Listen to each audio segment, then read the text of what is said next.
Hey guys, welcome to Reef Tanks. I'm Ash, and in this video, as you saw in the first clip, we're going to be talking about serpent starfish. Now don't get confused, there's a difference between serpent stars and bristle stars. Bristle stars are a little more thorny on the tentacles, whereas serpent stars are more slick. So, as you saw, I have a Banded Serpent Star. These are really easy to care for, I really recommend them for beginners, but there are some things you should know about before you go and purchase one.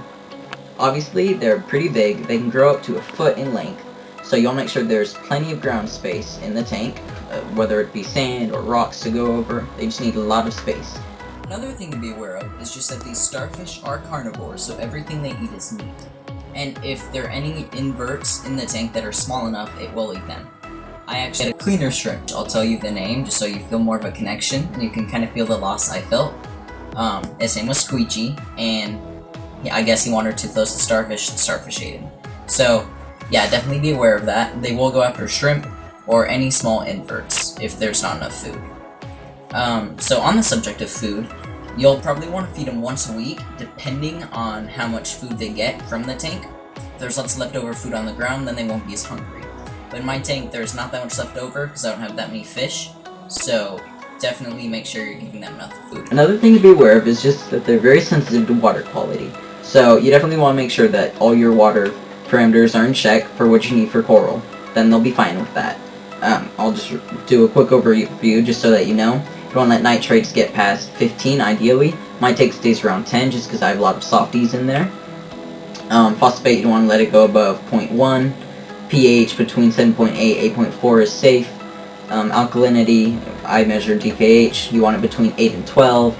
And then specific gravity between 1.023 and 1.025. One last thing you need to be careful with is just make sure that the water quality isn't changing too fast. This is especially important when you're transferring them into your tank. So just make sure that you use the drip acclimation method just because that's really slow. And then the last part that kind of fits in with that is they really do bad with exposure to air because that's a sudden change in the air around them.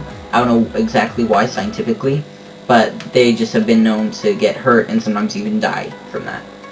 So what I actually did when I acclimated it is I got it in a bowl from my bucket that I was drip acclimating him in, so that he never touched the air. Put that bowl in the tank, and then while letting minimal amount of that water into the tank, since it's best to keep it out, I put the starfish in the water. So then it never touched air, and that's the best way to do it. As far as tank size, I'm not going to give you specific size as far as gallons or liters, depending on how you measure, but you definitely want to make sure there's enough ground space, so lots of space in the sand, maybe even a little bit of rocks they can crawl through or under. Just because they will crawl around looking for food. These are technically nocturnal, but in my case, mine actually got used to coming out during the day because that's when all the food is out. So don't worry if they don't come out at the beginning, I'm sure they will come out eventually.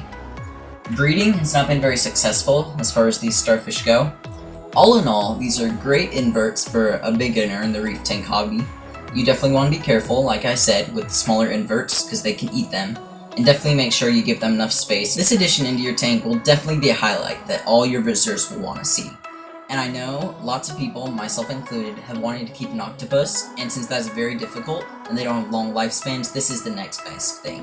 I mean, you saw in the beginning video how they move. That looks pretty cool, and it looks like an octopus.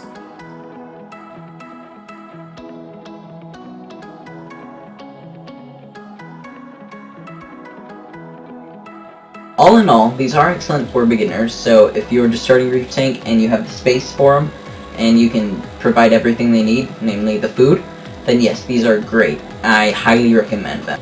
Well, that's all I can tell you about serpent stars. I hope you have everything you need so that you can toss them in your tank, and if not, then just shoot me a question. Thanks for watching.